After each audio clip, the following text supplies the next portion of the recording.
नमस्कार दोस्तों, एक और कहानी के साथ मैं यहाँ उपस्थित हूँ जिसका शीर्षक है घास वाली।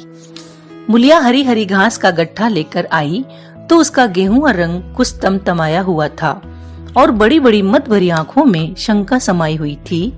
महावीर ने उसका तमतमाया हुआ चेहरा देखकर पूछा, क्या है मुलिया, आज कैसा जी है? मुलिया ने कुछ जवाब न दिया, उसकी आंखें डबडबा गईं। महावीर ने समीप आकर पूछा, क्या हुआ है, बताती क्यों नहीं? किसी ने कुछ कहा है? अम्मा ने डांटा है? क्यों इतनी उदास है? मुलिया ने सिसक कर कहा, कुछ नहीं, हुआ क्या है, अच्छी तो हूँ।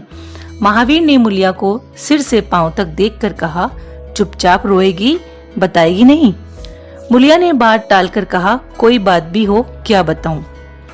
मुलिया इस ऊसर में गुलाब का फूल थी, गेहुआ रंग था, हिरन की सी आंखें, नीचे खिंचा हुआ चिबुक, कपोलों पर हल्की लालिमा, बड़ी बड़ी नुकीली पलकें, आंखों में एक विचित्र आर्द्रता जिसमें एक स्पष्ट वेदना, एक मूक व्यथा झलकती रहती थी। मालूम नहीं चमारों के इस घर में वह अप्सरा कहाँ से आ गई थी। क्या उसका कोमल फूल सा गात इस योग्य था कि सर पर घास की टोकरी रखकर बेचने जाती? उस गांव में भी ऐसे लोग मौजूद थे जो उसके तलवे के नीचे आंखें बिछाते थे, उसकी एक चितवन के लिए तरसते थे, जिनसे अगर वह एक शब्द भी बोलती तो निहाल हो जाते। लेकिन उसे आए साल भर से अधिक ही हुआ गया, किसी ने उसे युवकों की तरफ ताकते या बातें करते नहीं देखा। वह घास लिए निकलती तो ऐसा मालूम होता मानो उषा का प्रकाश सुनहरे आवरण में रंजित अपनी छटा बिखेरता जाता हो। कोई गजलें गाता, कोई छाती पर हाथ रखता, पर मुलिया नीची आंखें किए अपनी राह चली जाती। लोग हैरान होकर कहते, इतना अभिमान, महावीर में ऐसे क्या सुरखाब के पर लखे हैं, ऐसा अच्छा जवान भी तो नहीं, न जाने यह कैसे उसके साथ रहती है। मगर आज ऐसी बात हो गई जो इस जाति की और युवतियों के लिए चाहे गुप्त संदेश होती, मुलिया के लिए हृदय का शूल थी। प्रभात का समय था, पवन आम की बोर की सुगंधी से मतवाला हो रहा था, आकाश पृथ्वी पर सोने की वर्षा कर रहा था। मुलिया सिर पर झोवा रखे घास चीलने चली तो उसका गेहुआ रंग प्रभात की सुनहरी किरणों से कुंदन की तरह दमक उठा। एकाएक युवक चैन सिंह सामने से आता हुआ दिखाई दिया। मुलिया ने चाहा कि कतराकर निकल जाए, मगर चैन सिंह ने उसका हाथ पकड़ लिया और बोला, मुलिया, तुझे क्या मुझ पर जरा भी दया नहीं आती? मुलिया का वह फूल सा खिला हुआ चेहरा ज्वाला की तरह दहक उठा। वह जरा भी नहीं डरी, जरा भी न झिझकी, झोवा जमीन पर गिरा दिया और बोली, मुझे छोड़ दो, नहीं मैं चिल्लाती हूँ। चैन सिंह को आज जीवन में एक नया अनुभव हुआ। नीची जातों में रूप माधुर्य का इसके सिवा और काम ही क्या है कि वह ऊंची जात वालों का खिलौना बने। ऐसे कितने ही मार्ग उसने जीते थे, पर आज मुलिया के चेहरे का वह रंग, उसका वह क्रोध, वह अभिमान देखकर उसके छक्के छूट गए। उसने लज्जित होकर उसका हाथ छोड़ दिया। मुलिया वेग से आगे बढ़ गई। संघर्ष की गर्मी में चोट की व्यथा नहीं होती, पीछे से टीस होने लगती है। मुलिया जब कुछ दूर निकल गई तो क्रोध और भय तथा अपनी बेकसी को अनुभव करके उसकी आंखों में आंसू भर आए। उसने कुछ देर जब्त किया, फिर सिसक सिसक कर रोने लगी। अगर वह इतनी गरीब न होती तो किसी की मजाल थी कि इस तरह उसका अपमान करता। वह रोती जाती थी और घास छीलती जाती थी। महावीर का क्रोध वह जानती थी, अगर उससे कह दो तो वह उस ठाकुर के खून का प्यासा हो जाएगा, फिर न जाने क्या हो। इस ख्याल से उसके रोए खड़े हो गए। इसीलिए उसने महावीर के प्रश्नों का कोई उत्तर न दिया। दूसरे दिन मुलिया घास के लिए न गई। सास ने पूछा, तू क्यों नहीं जाती? और सब तो चली गई। मुलिया ने सिर झुकाकर कहा, मैं अकेली न जाऊंगी। सास ने बिगड़कर कहा, अकेले क्या तुझे बाग उठा ले जाएगा? मुलिया ने और भी सिर झुका लिया और दबी हुई आवाज से बोली, सब मुझे छेड़ते हैं। सास ने डांटा, न तू औरों के साथ जाएगी न अकेली जाएगी, तो फिर जाएगी कैसे? वह साफ साफ क्यों नहीं कहती कि मैं न जाऊंगी तो यहाँ मेरे घर में रानी बनके निभाना होगा? किसी को चाम नहीं प्यारा होता, काम प्यारा होता है। तू बड़ी सुंदर है तो तेरी सुंदरता लेकर चाटूं। उठा झाबा और घास ला। द्वार पर नीम के दरख्त के साए में महावीर खड़ा घोड़े को मल रहा था। उसने मुलिया को रोनी सूरत बनाए जाते देखा, पर कुछ बोल न सका। उसका बस चलता तो मुलिया को कलेजे में बिठा लेता, आंखों में छिपा लेता, लेकिन घोड़े का पेट भरना तो जरूरी था। घास मोल लेकर खिलाए तो 12 आने रोज से कम न पड़े। ऐसी मजदूरी ही कौन होती है। मुश्किल से 1.5-2 रुपए मिलते हैं, वह भी कभी मिले कभी न मिले। जब से यह सत्यानाशी लारियां चलने लगी हैं, एक्के वालों की बदिया बैठ गई है। कोई सेंत भी नहीं पूछता। महाजन से 150 रुपए उधार लेकर एक्का और घोड़ा खरीदा था, मगर लारियों के आगे एक्के को कौन पूछता है। महाजन का सूद भी तो न पहुंच सकता था। मूल का कहना ही क्या, ऊपरी मन से बोला, न मन हो तो रहने दो, देखी जाएगी। इस दिलजोई से मुलिया निहाल हो गई। बोली, घोड़ा खाएगा क्या। आज उसने कल का रास्ता छोड़ दिया और खेतों की मेड़ों से होती हुई चली। बार बार सतर्क आंखों से इधर उधर ताकती जाती थी। दोनों तरफ ऊख के खेत खड़े थे। जरा भी खड़बड़ाहट होती उसका जी सन्न हो जाता, कहीं कोई ऊख में छिपा न बैठा हो।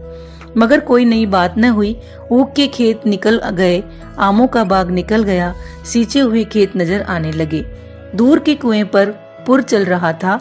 खेतों की मेड़ों पर हरी हरी घास जमी हुई थी। मुलिया का जी ललचाया। जहां आधा घंटे में जितनी घास छिल सकती है, सूखे मैदान में दोपहर तक न छिल सकेगी। यहाँ देखता ही कौन है। कोई चिल्लाएगा तो चली जाऊंगी। वह बैठकर घास छीलने लगी और 1 घंटे में उसका झाबा आधे से ज्यादा भर गया। वह अपने काम में इतनी तन्मय थी कि उसे चैन सिंह के आने की खबर ही न हुई। एकाएक उसने आहट पाकर सिर उठाया तो चैन सिंह को खड़ा देखा। मुलिया की छाती धक से हो गई। जी में आया भाग जाए, झाबा उलट दे और खाली झाबा लेकर चली जाए। पर चैन सिंह ने कई गज के फासले से ही रुककर कहा, डर मत, डर मत। भगवान जानता है मैं तुझसे कुछ न बोलूंगा। जितनी घास चाहे छील ले, मेरा ही खेत है। मुलिया के हाथ सुन्न हो गए। खुरपी हाथ में जम सी गई। घास नजर ही न आती थी। जी चाहता था जमीन फट जाए और मैं समा जाऊं। जमीन आंखों के सामने तैरने लगी। चैन सिंह ने आश्वासन दिया, छीलती क्यों नहीं, मैं तुमसे कुछ कहता थोड़े ही हूँ। यहीं रोज चली आया कर, मैं छील दिया करूंगा। मुलिया चित्र लिखित सी बैठी रही। चैन सिंह ने एक कदम आगे बढ़ाया और बोला, तू मुझसे इतना डरती क्यों है। क्या तू समझती है मैं आज भी तुझे सताने आया हूँ। ईश्वर जानता है कल भी तुझे सताने के लिए मैंने तेरा हाथ नहीं पकड़ा था। तुझे देखकर आप ही आप हाथ बढ़ गए। मुझे कुछ सुध ही न रही। तू चली गई तो मैं वहां बैठकर घंटों रोता रहा। जी में आता था हाथ काट डालो, कभी भी चाहता था जहर खा लूं। तभी से तुझे ढूंढ रहा हूँ। आज तू इस रास्ते में चली आई। मैं सारा हार छानता हुआ यहाँ आया हूँ। अब तो सजा तेरे जी में आवे दे। अगर तू मेरा सिर भी काट दे तो गर्दन न हिलाऊंगा। मैं शोधा था, लुच्चा था, लेकिन तब से तुझे देखा है मेरे मन से सारी खोट मिट गई है। अब तो यही जी में आता है कि तेरा कुत्ता होता और तेरे पीछे पीछे चलता। तेरा घोड़ा होता तब तो तू अपने हाथों से मेरे सामने घास डालती। किसी तरह यह चोला तेरे काम आवे। मेरे मन की यह सबसे बड़ी लालसा है। मेरी जवानी काम न आवे अगर मैं किसी खोट से ये बातें कह रहा हूँ। बड़ा भागवान था महावीर जो ऐसी देवी उसे मिली। मुलिया चुपचाप सुनती रही, फिर नीचा सिर करके भोलेपन से बोली, तो तुम मुझे क्या करने को कहते हो। चैन सिंह और समीप आकर बोला, बस तेरी दया चाहता हूँ। मुलिया ने सिर उठाकर उसकी ओर देखा। उसकी लज्जा न जाने कहाँ गायब हो गई। चुपते हुए शब्दों में बोली, तुमसे एक बात कहूँ, बुरा तो न मानोगे, तुम्हारा ब्याह हो गया है या नहीं। चैन सिंह ने दबी जबान से कहा, ब्याह तो हो गया, लेकिन ब्याह क्या है, खिलवाड़ है। मुलिया के होठों पर अवहेलना की मुस्कुराहट झलक पड़ी। बोली, फिर भी अगर मेरा आदमी तुम्हारी औरत से इसी तरह बातें करता तो तुम्हें कैसा लगता। तुम उसकी गर्दन काटने पर तैयार हो जाते कि नहीं। बोलो, क्या समझते हो कि महावीर चमार है तो उसकी देह में लहू नहीं है, उसे लज्जा नहीं है, अपनी मर्यादा का विचार नहीं है। मेरा रूप रंग तुम्हें भाता है, क्या घाट के किनारे मुझसे कहीं सुंदर औरतें नहीं घुमा करती? मैं उनके तलवों की बराबरी भी नहीं कर सकती। तुम उसमें से किसी से क्यों नहीं दया मांगते? क्या उनके पास दया नहीं है? मगर वहां तुम न जाओगे, क्योंकि वहां जाते तुम्हारी छाती दहलती है। मुझसे दया मांगते हो इसलिए न कि मैं चमारिन हूँ, नीच जाति की हूँ, और नीच जाति की औरत जरा सी घुड़की, धमकी या जरा सी लालच से तुम्हारी मुट्ठी में आ जाएगी। कितना सस्ता सौदा है, ठाकुर हो न, ऐसा सस्ता सौदा क्यों छोड़ने लगे? चैन सिंह लज्जित होकर बोला, मूला यह बात नहीं, मैं सच कहता हूँ, इसमें ऊंच नीच की बात नहीं है। सब आदमी बराबर है। मैं तो तेरे चरणों पर सिर रखने को तैयार हूँ। मूलिया, इसीलिए न कि जानते हो मैं कुछ कर नहीं सकती। जाकर किसी खतरानी के चरणों पर सिर रखो तो मालूम हो कि चरणों पर सिर रखने का क्या फल मिलता है। फिर वह सिर तुम्हारी गर्दन पर न रहेगा। चैन सिंह मारे शर्म के जमीन में गड़ा जाता था। उसका मुंह ऐसा सूख गया था मानो महीनों की बीमारी से उठा हो। मुंह से बात न निकलती थी। मूलिया इतनी वाकपट्टू है, उसका उसे गुमान भी न था। मूलिया फिर बोली, मैं भी रोज बाजार जाती हूँ, बड़े बड़े घरों का हाल जानती हूँ। मुझे किसी बड़े घर का नाम बता दो जिसमें कोई साइस, कोई कोचवान, कोई कहार, कोई पंडा, कोई महाराज न घुसा बैठा हो। ये सब बड़े घरों की लीला है, और वह औरतें जो कुछ करती हैं ठीक करती हैं। उनके घर वाले भी तो चमारिनों और कहारिनों पर जान देते फिरते हैं। लेना देना बराबर हो जाता है। बेचारे गरीब आदमियों के लिए यह बातें कहाँ। मेरे आदमी के लिए संसार में जो कुछ हूँ मैं हूँ। वह किसी दूसरी मेहरिया की ओर आंख उठाकर भी नहीं देखता। संयोग की बात है कि मैं तनिक सुंदर हूँ, लेकिन मैं काली कलूटी भी होती तब भी वह मुझे इसी तरह रखता। इसका मुझे विश्वास है। मैं चमारिन होकर भी इतनी नीच नहीं हूँ कि विश्वास का बदला खोट से दूं। हाँ, वह अपने मन की करने लगे, मेरी छाती पर मूंग दलने लगे तो मैं भी उसकी छाती पर मूंग दलूंगी। तुम मेरे रूप ही के दीवाने हो न। आज मुझे माता निकल आए, कानी हो जाऊं तो मेरी ओर ताकोगे भी नहीं। बोलो, झूठ कहती हूँ? चैन सिंह इनकार न कर सका। मूलिया ने उसी गर्व से भरे हुए स्वर में कहा, लेकिन मेरी एक नहीं, दोनों आंखें फूट जाएं, तब भी वह मुझे इसी तरह रखेगा। मुझे उठावेगा, बैठावेगा, खिलावेगा। तुम चाहते हो मैं ऐसे आदमी के साथ कपट करूं? जाओ, अब मुझे कभी न छेड़ना, नहीं अच्छा न होगा। जवानी जोश है, बल है, दया है, साहस है, आत्मविश्वास है, गौरव है और सब कुछ जो जीवन को पवित्र, उज्जवल और पूर्ण बना देता है। जवानी का नशा घमंड है, निर्दयता है, स्वार्थ है, शेखी है, विषय वासना है, कटुता है और वह सब कुछ जो जीवन को पशुता, विकार और पतन की ओर ले जाता है। चैन सिंह पर जवानी का नशा था। मूलिया के शीतल छींटों ने नशा उतार दिया। जैसे उबलती हुई चाशनी में पानी की छींटें पड़ जाने से फेन मिट जाता है, मेल निकल जाता है और निर्मल शुद्ध रस निकल आता है। जवानी का नशा जाता रहा, केवल जवानी रह गई। कामिनी के शब्द जितनी आसानी से दीन और ईमान को गारत कर सकते हैं, उतनी ही आसानी से उनका उद्धार भी कर सकते हैं। चैन सिंह उस दिन से दूसरा ही आदमी हो गया। गुस्सा उसकी नाक पर रहता था। बात बात पर मजदूरों को गालियां देता, डांटना और पीटना उसकी आदत थी। आसामी उससे थरथर कांपते थे। मजदूर उसे आते देखकर अपने काम में चुस्त हो जाते थे, पर जो ही उसने उधर पीठ फेरी और उन्होंने चिलम पीना शुरू किया, सब दिल में उससे जलते थे, उसे गालियां देते थे। मगर उस दिन से चैन सिंह इतना दयालु, इतना गंभीर, इतना सहनशील हो गया कि लोगों को आश्चर्य होता था। कई दिन गुजर गए थे। एक दिन संध्या समय चैन सिंह खेत देखने गया। पुर चल रहा था। उसने देखा कि एक जगह नाली टूट गई है और सारा पानी बह चला जाता है। क्यारियों में पानी बिल्कुल नहीं पहुंचता, मगर क्यारी बनाने वाली बुढ़िया चुपचाप बैठी है। उसे इसकी जरा भी फिक्र नहीं है कि पानी क्यों नहीं आता। पहले ये दशा देखकर चैन सिंह आपे से बाहर हो जाता। उस औरत की उस दिन मजूरी काट लेता और पुर चलाने वालों को घुड़कियां जमाता। पर आज उसे क्रोध नहीं आया। उसने मिट्टी लेकर नाली बांध दी और खेत में जाकर बुढ़िया से बोला, तू यहाँ बैठी है और पानी सब बहा जा रहा है। बुढ़िया घबराकर बोली, अभी खुल गई होगी राजा, मैं अभी जाकर बंद किए देती हूँ। यह कहती हुई वह थरथर कांपने लगी। चैन सिंह ने उसकी दिलजोई करते हुए कहा, भाग मत, मैंने नाली बंद कर दी। बुढ़ऊ कई दिन से नहीं दिखाई दिए, कहीं काम पर जाते हैं कि नहीं?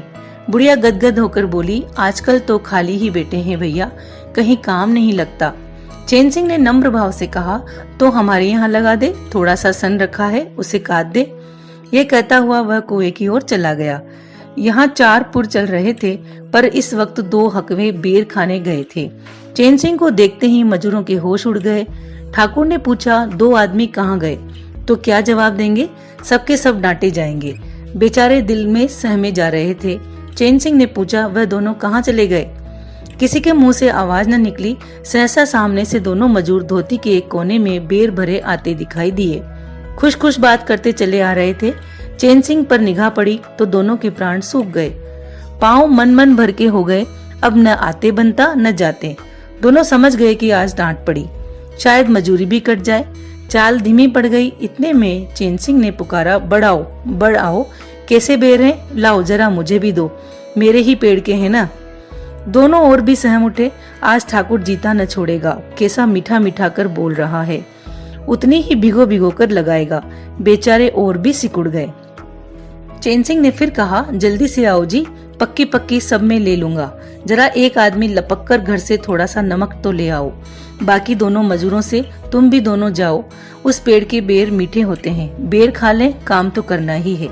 अब दोनों भगोड़ों को कुछ ढांढस हुआ। सभी ने जाकर सब बेर चैन सिंह के आगे डाल दिए और पक्के छांट कर उसे देने लगे। एक आदमी नमक लाने दौड़ा। आधा घंटे तक चारों पुर बंद रहे।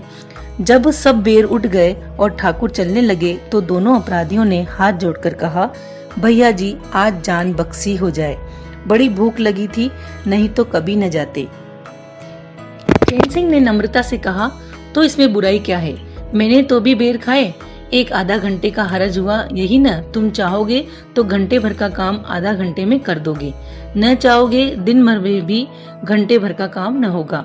चैन सिंह चला गया तो चारों बातें करने लगे। एक ने कहा, मालिक इस तरह रहे तो काम करने में जी लगता है, ये नहीं कि हरदम छाती पर सवार।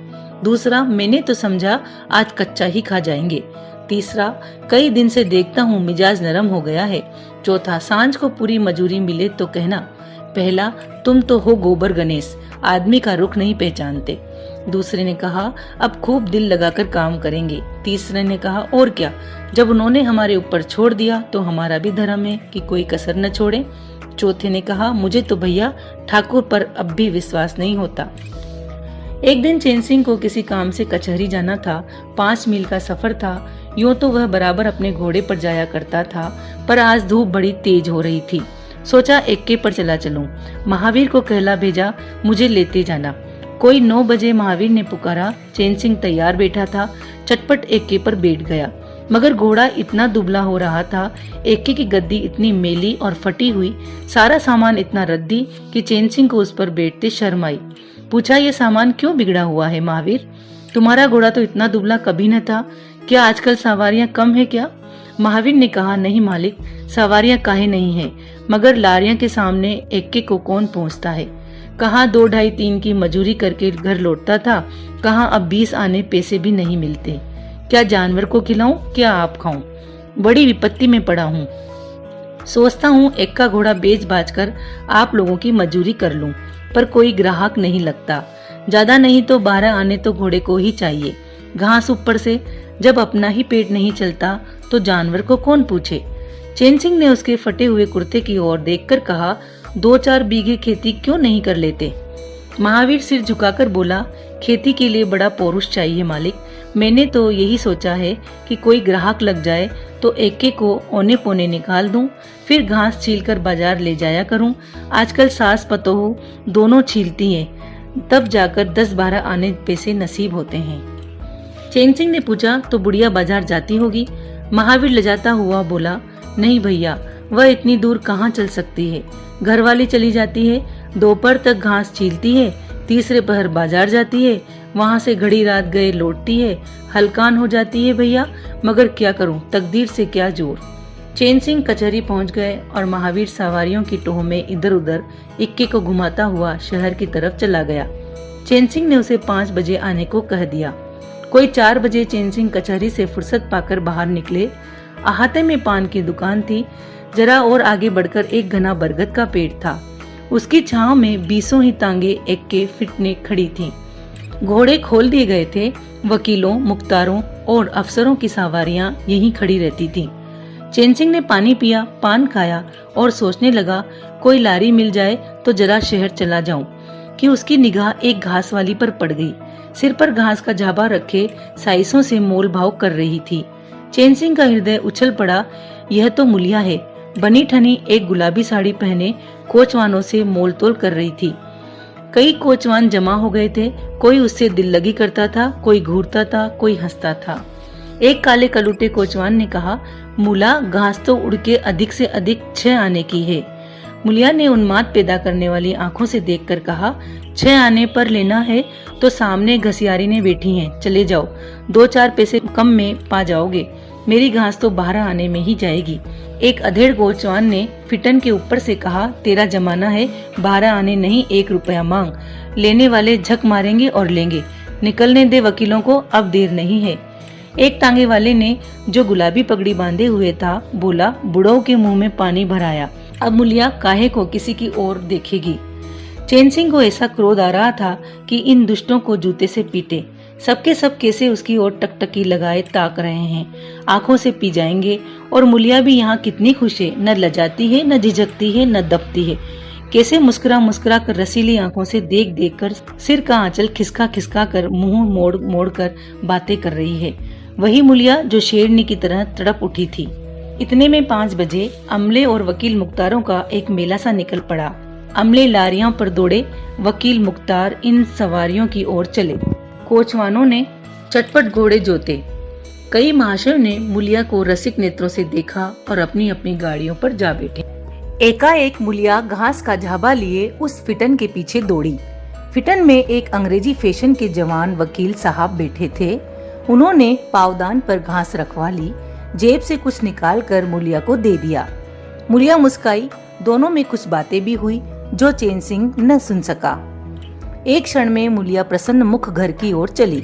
चैन सिंह पान वाले की दुकान पर विस्मृति की दशा में खड़ा था। पान वाले ने दुकान बढ़ाई, कपड़े पहने और केबिन का द्वार बंद करके नीचे उतरा तो चैन सिंह की समाधि टूटी। पूछा, क्या दुकान बंद कर दी? पान वाले ने सहानुभूति दिखाकर कहा, इसकी दवा करो ठाकुर साहब, यह बीमारी अच्छी नहीं है। चैन सिंह ने चकित होकर पूछा, कैसी बीमारी? पान वाला बोला, कैसी बीमारी? आधा घंटे से यहाँ खड़े हो जैसे कोई मुर्दा खड़ा हो। सारी कचहरी खाली हो गई, सब दुकानें बंद हो गईं। मेहतर तक झाड़ू लगाकर चल दिए। तुम्हें कुछ खबर हुई? यह बुरी बीमारी है, जल्दी दवा कर डालो। चैन सिंह ने छड़ी संभाली और फाटक की ओर चला कि महावीर का एक्का सामने से आता दिखाई दिया। कुछ दूर एक्का निकल गया तो चैन सिंह ने पूछा, आज कितने पैसे कमाए महावीर? महावीर ने हंसकर कहा, आज तो मालिक दिन भर खड़ा ही रह गया, किसी ने बेगार में भी न पकड़ा, ऊपर से 4 पैसे की बीड़ियां पी गया। चैन सिंह ने जरा देर के बाद कहा, मेरी एक सलाह है, तुम मुझसे 1 रुपया रोज लिया करो, बस जब मैं बुलाऊं तो एक्का लेकर चले आया करो, तब तो तुम्हारी घरवाली को घास लेकर बाजार न जाना पड़ेगा। बोलो, मंजूर है?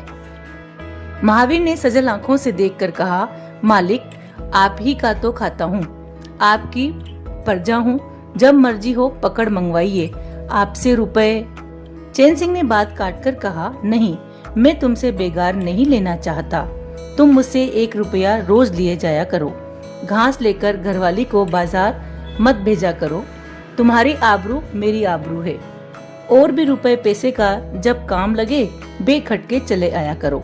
हाँ देखो, मुलिया से इस बात की भूल कर भी चर्चा न करना, क्या फायदा। कई दिनों के बाद संध्या समय मुलिया चैन सिंह से मिली। चैन सिंह असामियों से माल गुजारी वसूल करके घर की ओर लपका जा रहा था कि उसी जगह जहां उसने मुलिया की बाह पकड़ी थी, मुलिया की आवाज कानों में आई। उसने ठिठक कर पीछे देखा तो मुलिया दौड़ी आ रही थी। बोला, क्या है मुला, क्यों दौड़ती हो? मैं तो खड़ा हूँ। मुलिया ने हाँफते हुए कहा, कई दिन से तुमसे मिलना चाहती थी, आज तुम्हें आते देखा तो दौड़ी, अब मैं घास बेचने नहीं जाती। चैन सिंह ने कहा, बहुत अच्छी बात है। क्या तुमने कभी मुझे घास बेचते देखा है? हाँ, एक दिन देखा था। क्या महावीर ने तुझसे सब कह डाला? मैंने तो मना कर दिया था। वह मुझसे कोई बात नहीं छिपाता। दोनों एक क्षण चुप खड़े रहे। किसी को कोई बात न सूझती थी। एकाएक मुलिया ने मुस्कुराकर कहा, यहाँ तुमने मेरी बाह पकड़ी थी।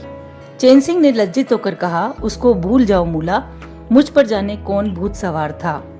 मुलिया गदगद कंठ से बोली, उसे क्यों भूल जाऊं? उसी बाह गहे की लाज तो निभा रहे हो। गरीबी आदमी से जो चाहे करवाए, तुमने मुझे बचा लिया। फिर दोनों चुप हो गए। जरा देर के बाद मुलिया ने फिर कहा, तुमने समझा होगा मैं हंसने बोलने में मगन हो रही थी। चैन सिंह ने बलपूर्वक कहा, नहीं मुलिया, मैंने एक क्षण के लिए भी नहीं समझा। मुलिया मुस्कुराकर बोली, मुझे तुमसे यही आशा थी और है।